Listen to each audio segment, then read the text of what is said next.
welcome back to the kitchen. We're going to be making some more cookies this week. And the last cookie recipe I made was the ginger shortbread with pecans, and those were excellent. And they also did take quite a bit of time to make. So this is actually a simpler, easy shortbread recipe that you can make if you don't have much time, or if you just want some shortbread and you're feeling a little bit lazy. So you can make this as either the plain version or the chocolate version. I'm going to show you the chocolate version this time. And by the way, this recipe does come from Martha Stewart Living, but I made up the chocolate version myself. Basically, all you need to do for the chocolate version is replace a 1/4 cup of the flour with some cocoa powder, and I like to use the special dark cocoa powder. Alright, I have had this sitting out for a bit, but I think it's going to fly everywhere if I try to beat it at this stage. So I'm going to make it a little bit more softer in the microwave.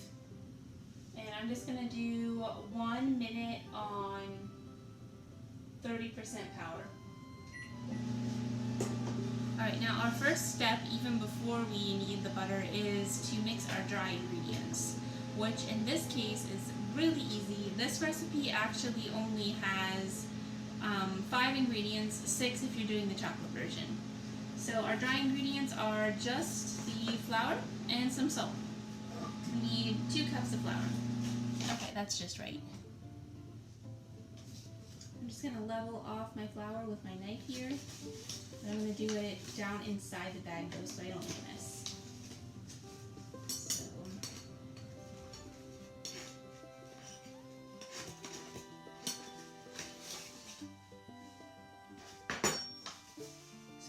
The camera a little closer, but the stove is between me and the camera, and the stove is still hot from the previous recipe.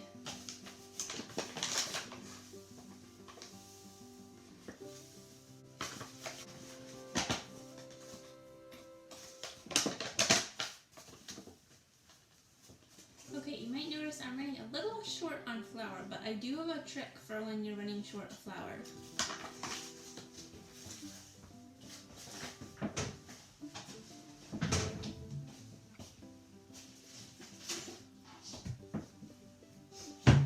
Use some cornmeal to make up the difference. And actually it gives it kind of a nice grainy texture, which I don't know, maybe some people won't like, but I like it.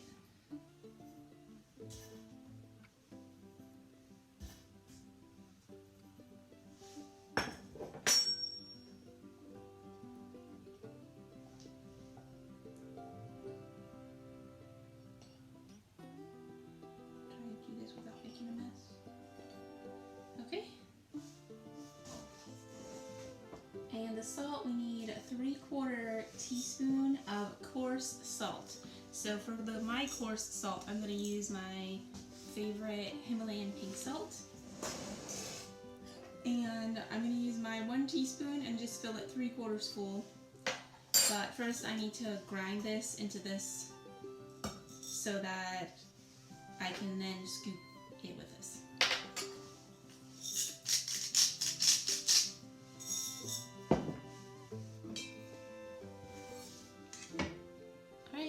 Scoop it out.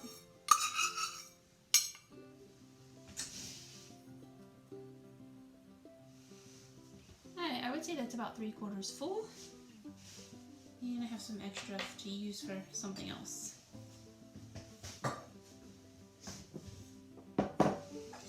Alright, so we just need to, it says sift flour and salt together, but I'm too lazy for sifting, so I just whisk it up with my whisker like this.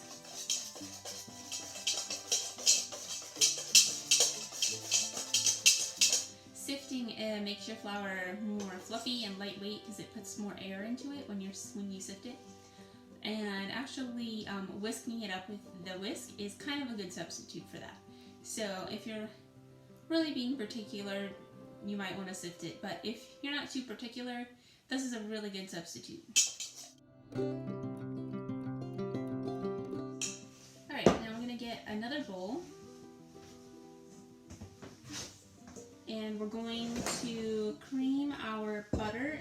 it is fluffy, which should take about 3 to 5 minutes.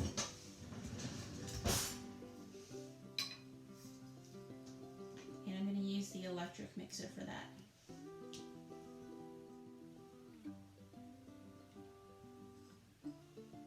Oh, I forgot to add the chocolate. Yeah, dummy. Okay, so I might not have had to use quite as much corn flour if I remembered that, but we can fix this.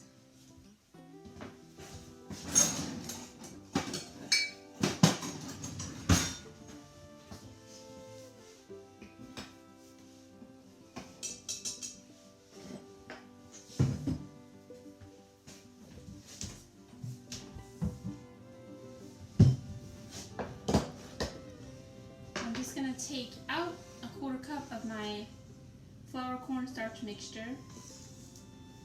Unfortunately, I've already whisked the salt in, so hopefully this doesn't cause an imbalance in the amount of salt that's supposed to be in this. But just in case it does, I'll just add back a little pinch of salt to make up for it. And save this for something else. And then we add our 1/4 cup of cocoa powder.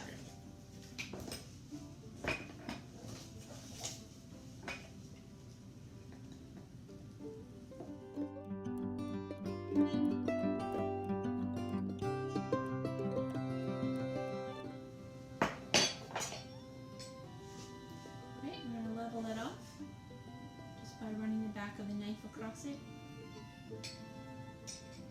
into the container if possible. All right.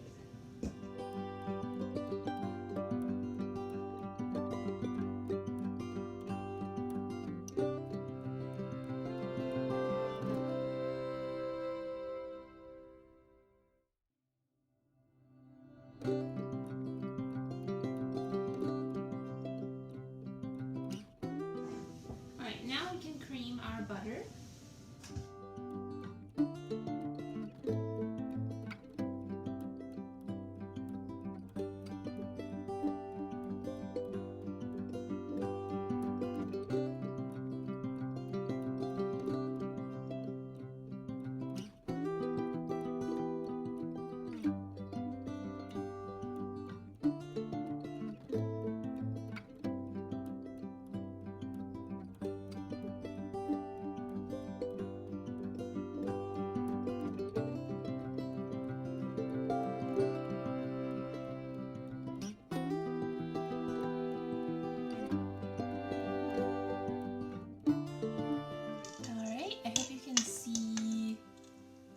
And fluffy it looks, or if not, just look at how it looks on the beaters. You can see even there it looks light and fluffy. Alright, next we have to add our sugar. You need a 1/2 cup of sugar, and it can be either the regular granulated sugar, just regular white sugar, or you can also use confectioners sugar, also known as powdered sugar or 10X. So I'm going to go with the powdered sugar this time, just for something a little different.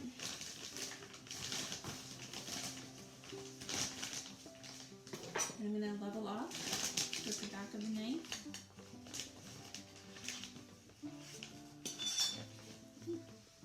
So it's nice and smooth across. Get in there. Alright, now we're going to continue to beat until it's very light in color and fluffy looking, which according to our recipe should take us about 2 more minutes. Oh, and I hope you noticed that I scraped down the bowl partway through with the other round of beating. We're going to scrape it down probably at least once, more like twice in the middle of this one, since this has 2 different ingredients that we're trying to mix together and we want them to get mixed evenly.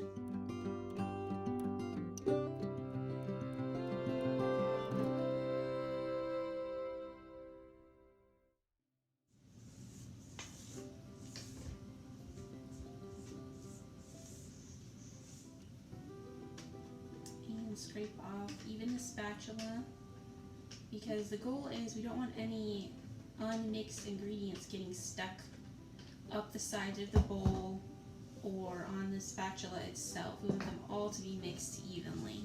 So I've just scraped down the sides of the bowl and I'm going to start again.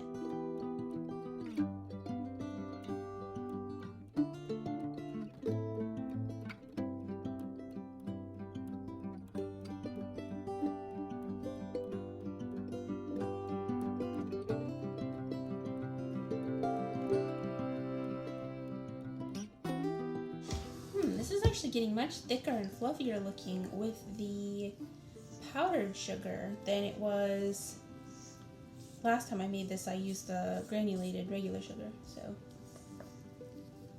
I might want to keep making it with the powdered sugar.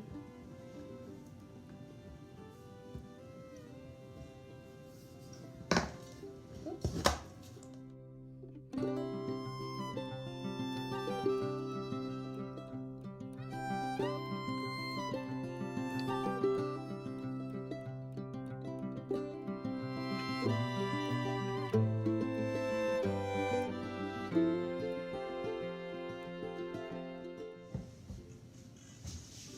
So you can see how pretty this looks, light and fluffy. You just want to eat it. Maybe I will eat some of it.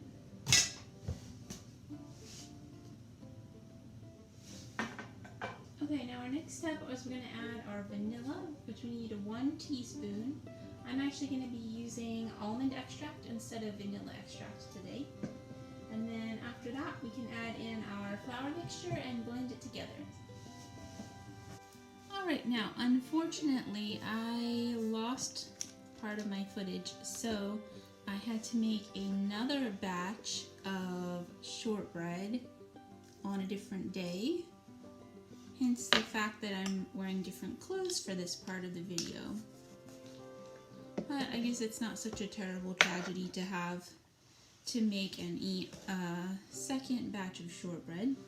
So I just added my 1 teaspoon of almond extract, which I'm using instead of vanilla, or you could use any other flavor that you want. Now I'm going to add my flour mixture.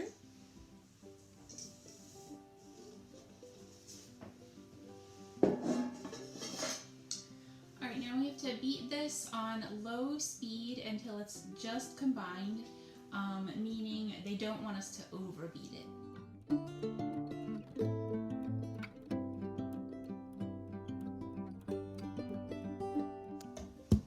Alright, now I'm going to mix this part way by hand.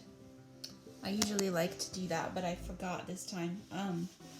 Just because the beater tends to make everything go crazy, and you just saw a giant cloud of chocolate dust fly into the air.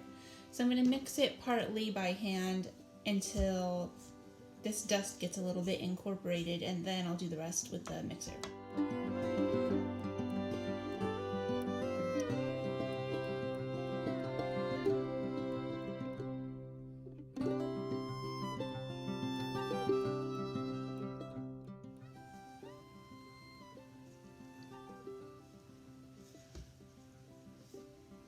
Okay, and then it's important to scrape down so that things get mixed evenly.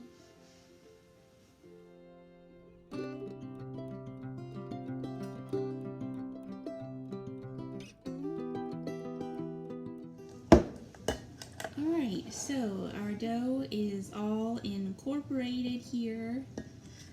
There's still a little bit that didn't quite get mixed along the edges here. The mixer started to go really crazy at the end, so I had to turn it off. So I'm just going to do the rest of that with the spatula. Also, we want to scrape off our beaters so we don't waste any of this good shortbread dough here.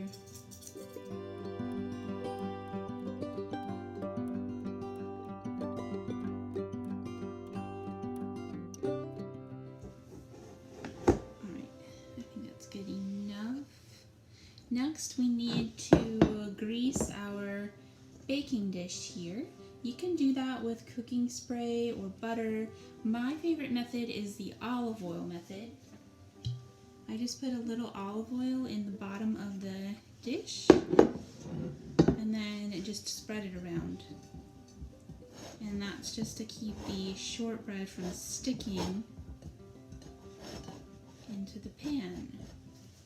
Alright, next I'm gonna start heating up my oven, and it's gonna be baking at 325 degrees. Okay, and then we're just gonna put our shortbread dough into this pan. This is the big part of what makes this recipe so easy, is that you don't have to chill it ahead of time and roll it out or anything. You just bake it all in this one pan. Now you can also use this exact same shortbread recipe to roll it out thin and then cut shapes with cookie cutters. If you want to do that, you have to chill the dough first.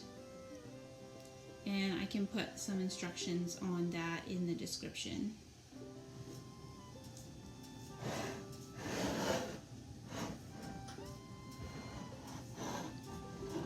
So I'm just pressing it down evenly so it fills the whole pan and is the same thickness the whole way across.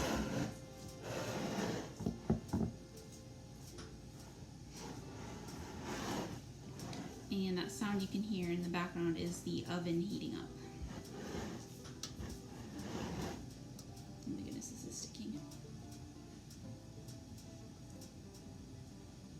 Alright, I'm going to finish this with just my hand since the spatula is sticking too much.